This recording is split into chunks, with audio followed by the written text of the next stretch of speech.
What's good, YouTube? It's your boy EGF Hoops here with another amazing YouTube video. As you about to title, I got a recap for y'all what happened yesterday in the NBA. But I'm going to be going over it right now because we only have a 2-game slate today, which I will be covering later. So if you like how this one goes and you stay to the end, you should hit that sub button because I'm dropping another video tonight. And then another video the next day about the Brooklyn Nets. So if you're interested in any of that, you should hit that sub button. Like the video because it helps out my channel a lot. Comment down below how you feel about the slate of games that came on today. I'll be talking about 4 games today, so if I don't get to your team, don't get mad at me. It's just 9 times out of 10 the game wasn't good, or I just didn't get to watch it, or I wasn't that interested. So yeah, I might be talking about them in the future because I plan on dropping 3 to 4 times a week on this channel. I already have this week, kinda. So again, hit that sub button. This is my 100% unique opinion. I watched all these games throughout, and I'm gonna try my best not to ramble on too much, if you know what I mean. So let's just get straight into this. First game I'm gonna be talking about is the Atlanta Hawks versus the Milwaukee Bucks, and it was pretty much the story of Giannis Antetokounmpo, per usual. It was pretty much Clint Capella couldn't guard him, John Collins couldn't guard him, and on the other end of the court, Giannis was locking down John Collins. Now on the offensive side of the ball, the Milwaukee Bucks played pretty much amazing. Their ball movement was crucial. And with Bobby Porter stretching the floor and having Giannis a one-on-one with Clint Capella, it didn't work out too well. They originally had John Collins on Giannis, and that didn't work out too well. And that was pretty much the story of this game. Giannis had 43. Bobby Portis had, I think, like 20-something with 14, 15 rebounds.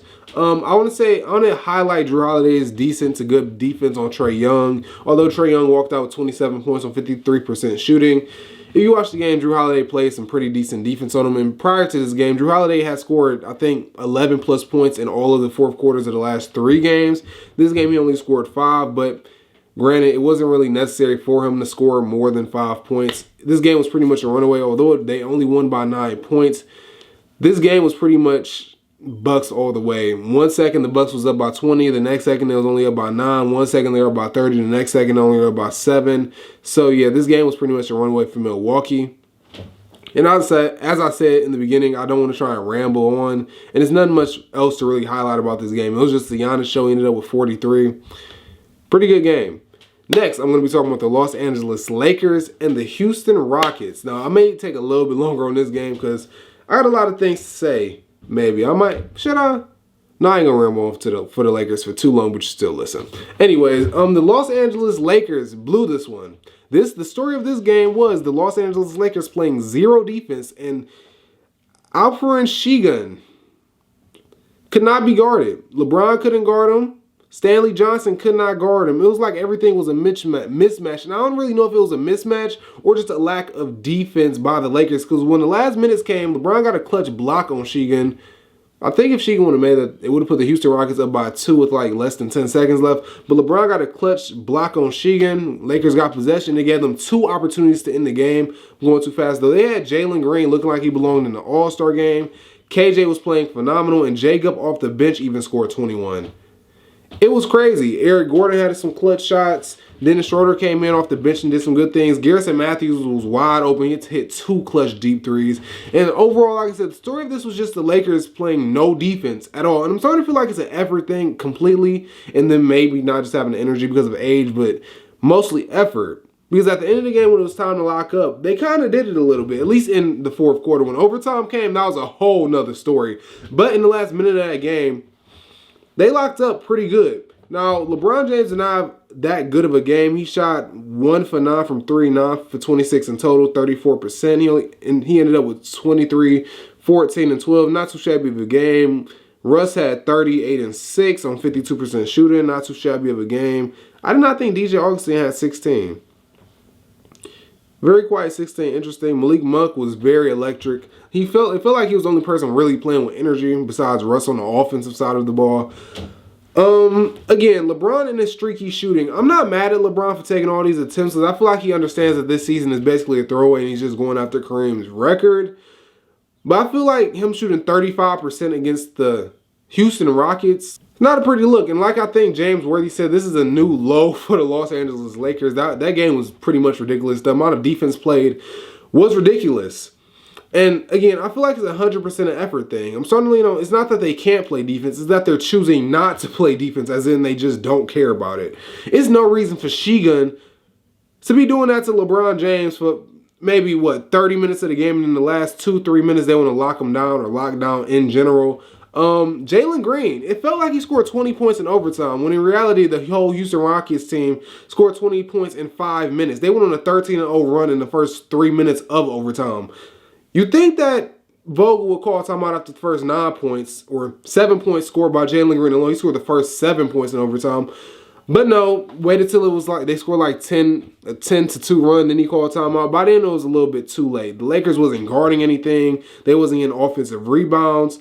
And just their offense in general in overtime was lackluster. I didn't mean to skip over that last 2 possessions in regulation. I didn't mean to scoot over that. I'm sorry for that little brain fart. I didn't want to skip over the last 2 minutes of regulation, which was also pretty pathetic on the Lakers' part. LeBron James missing missing a fader in the paint. Rebound knocks it out of bounds. They get the ball back, and LeBron passes up an open layup to pass the ball to Carmelo Anthony. We will be hearing about that from Skip Bayless in the morning, or today. But that's really it about this game. The truth of the matter is the Lakers played 0 defense, and I don't really, like James Worthy said, as I'm going to quote him again, it doesn't get lower than this. Because me watching this game, I don't really feel like the Lakers' offense is the entire problem. I mean, they played pretty good with having LeBron at center. They didn't play Dwight Howard at all. They didn't play any true center, but LeBron at center wasn't too bad. If he gave more effort on the defensive side of the ball, if all of them did, I feel like this team wouldn't be in the play-in, but of course, we'll never know. I don't really have much else to say about this team or this game, so we're going to go to the next one. I might make a video on the Lakers. Give me about a week and I might do it. Comment down below if you want to see a video about the Lakers. We're going to go to the next game, the Denver Nuggets versus the Sacramento Kings. This game was a lot closer than I thought it would be. But the story of this game was Jokic and the Denver Nuggets rebounding. They are rebounding them 51-38.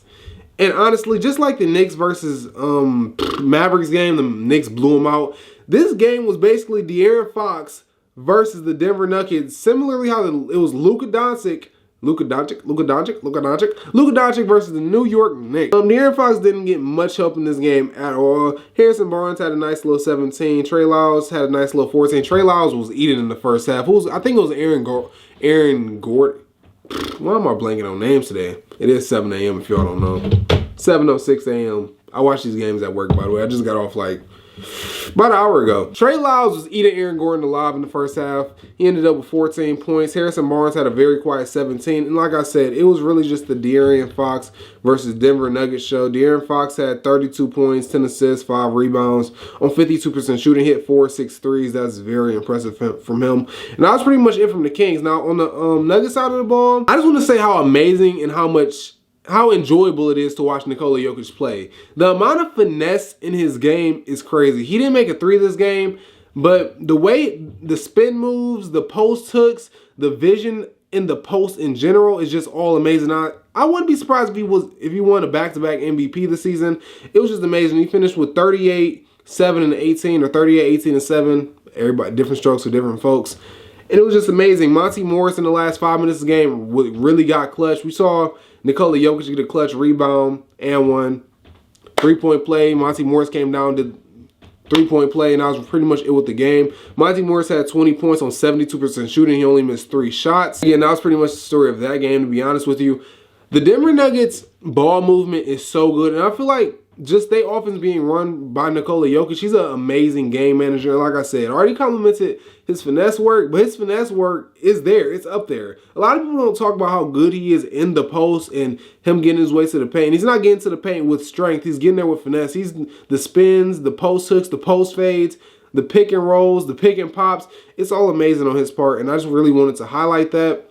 There's nothing really else to say about this game. I just really like watching Nikola Jokic play basketball.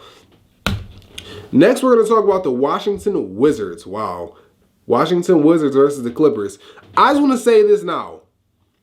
The Clippers is going to be real dangerous when Kawhi, PG, and Norman Powell comes back, because this team is amazing. Reggie Jackson was hooping his ass off. Luke Kennard off the bench. What did he give you? What did he give me? Luke Kennard gave me 19 points, but it felt like he gave me 25 the way he plays. Luke Kennard, my 6th man of the year pick for next season. I'm gonna put that. I'm gonna mention it on my podcast. Link for the podcast in the description. Luke Kennard will be my 6th man of the year pick. This man is, I think he's ranked like top 3 in clutch when it comes to his position. Shooting guard. He's just amazing.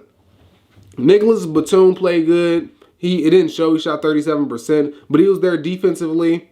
Good ball movement. Marcus Morris Sr. was hitting some very challenging shots. I don't want to call him a shot creator, but again, hitting difficult shots, very heavily contested threes, heavily contested fadeaways. He was getting almost whatever he wanted. He shot 66% and ended up with 27 points.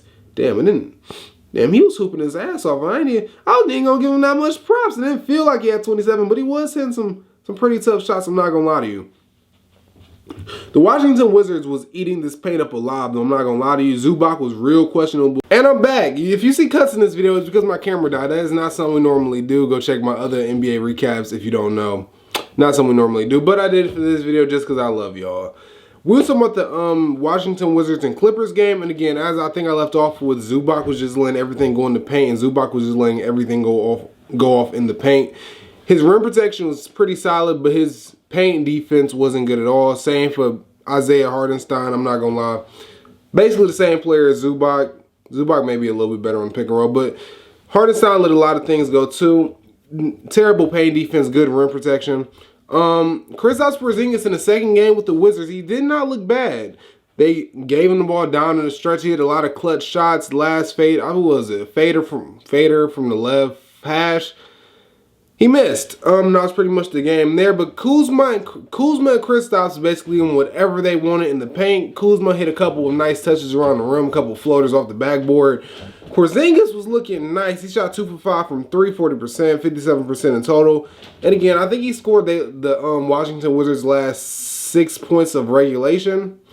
Missed the shot that would have tied the game, and that was pretty much game for them. And that was pretty much all. Rui Hachimura played good off the bench.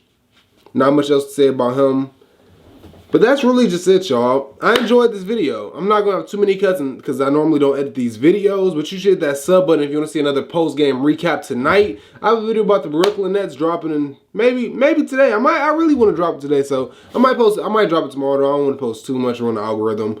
But if you enjoyed this, I need you to hit that sub button. So we're trying to hit 50 subs. Like the video because it helps me out a lot. I'm really trying to grow. I have multiple channels, by the way, so if you like my personality, go check them out in the description. My real channel, podcast channel, personal channel, reaction channel, all that in the description down below. Comment down below what you took away from this, and I love y'all more than I love myself. I'm out. Peace.